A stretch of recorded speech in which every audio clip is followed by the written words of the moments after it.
இன்றைக்கி நம்ம பார்க்க போகிறது ஒரு அருமையான ரெசிபி, அதாவது பாவக்காய் முட்டை புர்ஜி. இந்த வீடியோக்குள்ளே நம்ம போகிறதுக்கு முன்னாடி வழக்கம் போல் என்னோடய சேனலுக்கு புதுசாக வர்றவங்க இந்த வீடியோக்கு கீழே உள்ள அந்த ரெட் கலர் பட்டனை கிளிக் பண்ணுங்கள். அதே சமயம் பக்கத்தில் உள்ள அந்த பெல் பட்டனையும் கிளிக் பண்ணிக்கோங்க. இப்போ நான் இதுக்கு ஒரு 1/4 கிலோ பாவக்காய் எடுத்து அதை சின்னதாக இந்த மாதிரி கட் பண்ணி அதில் கொஞ்சமாக உப்பு தூவி நல்லா விரவி வைக்க போகிறேன் ஒரு 15 நிமிஷம். அடுத்து நான் அதுக்கு தேவையான வெஜிடபிள் என்ன எடுத்துருக்குன்னு பார்த்தீங்கன்னா, ஒரு பெரிய வெங்காயம் சின்னதாக அந்த மாதிரி கட் பண்ணி, அதே மாதிரி ஒரு மீடியம் சைஸ் தக்காளி, 4 பச்சை மிளகா கீறி விட்டு, கொஞ்சமாக கருவேப்பிலை. ஃப்ரை பேனில் எண்ணெய் சூடானதும் மீடியம் ஃப்ளேமில் வச்சுட்டு நான் மிளகாய் சேர்த்துக்கிறேன். கீறி வச்சுருந்த மிளகாயை முதல்ல. அடுத்து கொஞ்சமாக அந்த கருவேப்பிலையை சேர்த்துக்கிறேன். அடுத்து கருவேப்பிலை சேர்த்த உடனே தேவையான அளவு அந்த வெங்காயத்தை நறுக்கி வச்சுருக்க அந்த ஒரு பல்லாரி வெங்காயத்தையும் சேர்த்துக்கிறேன். சேர்த்து சின்னதாக வெட்டி வச்சுருக்கிறேன். அதை சேர்த்து நல்லா வதக்கிக்கிறேன். இந்த வெங்காயத்தை இந்த அளவுக்கு வதக்கினா போதும், பொன்னிறமாக வதக்கணும்னு அவசியம் இல்லை. இந்த அளவுக்கு வதக்கிட்டு நம்ம பாவக்காவை சேர்த்துக்கலாம். அதில் நறுக்கி வச்சுருந்த பாவக்காவை சேர்த்துக்கலாம்.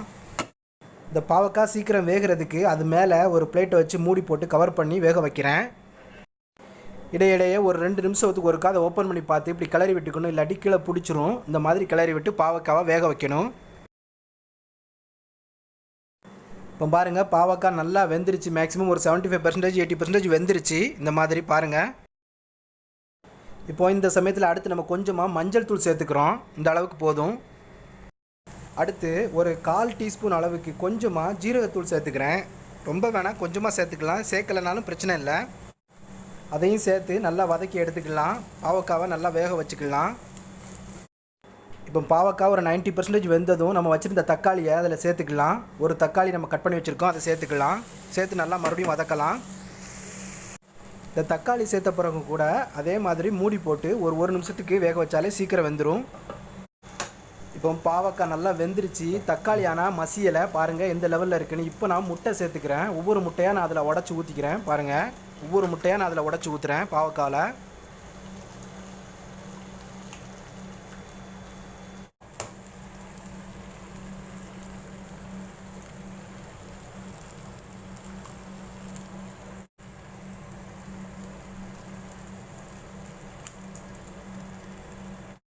நான் ஒரு 4 முட்டை எடுத்திருக்கேன். இந்த 4 முட்டையும் உடச்சி ஊற்றின பிறகு கரெக்டாக ஒரு 30 செகண்ட் அப்படி விட்டு அதுக்கப்புறம் நம்ம கிண்ட ஆரம்பிச்சிடலாம். இப்போ பார்த்தீங்கன்னா உங்களுக்கே தெரியும், இந்த அளவுக்கு பொறுமையாக அப்படியே எல்லாத்தையும் கிண்டி விட்டுக்கலாம். கிண்டி மிக்ஸ் பண்ணி விட்டுக்கலாம். நல்லா இந்த மாதிரி முட்டை சேர்த்ததோட வேக வச்சுக்கணும். தக்காளிலாம் மசியலை, ரொம்ப மசிஞ்சிடக்கூடாது தக்காளி.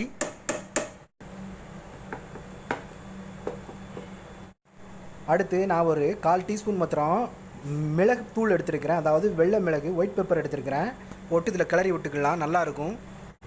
இப்போ கடைசியாக இந்த புர்ஜி ரெடி ஆயிடுச்சுன்னா உங்களுக்கே தெரியும், நல்லா ஸ்மெல் வரும். அப்போ மல்லித்தலையை ஃபைனலாக தூவி விட்டுக்கலாம். தூவி விட்டால் நல்லாயிருக்கும்.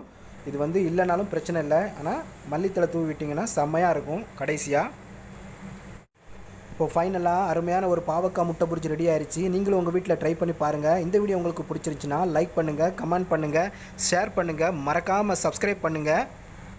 என்னோட இந்த வீடியோ பொறுமையோடு வாட்ச் பண்ணதுக்கு மிக்க நன்றி. மீண்டும் எஸ்எம்எஸ் ஃபுட் மாஸ்டரோட அடுத்த ஒரு சுவாரஸ்யமான வீடியோவில் நான் உங்களை சந்திக்கிறேன்.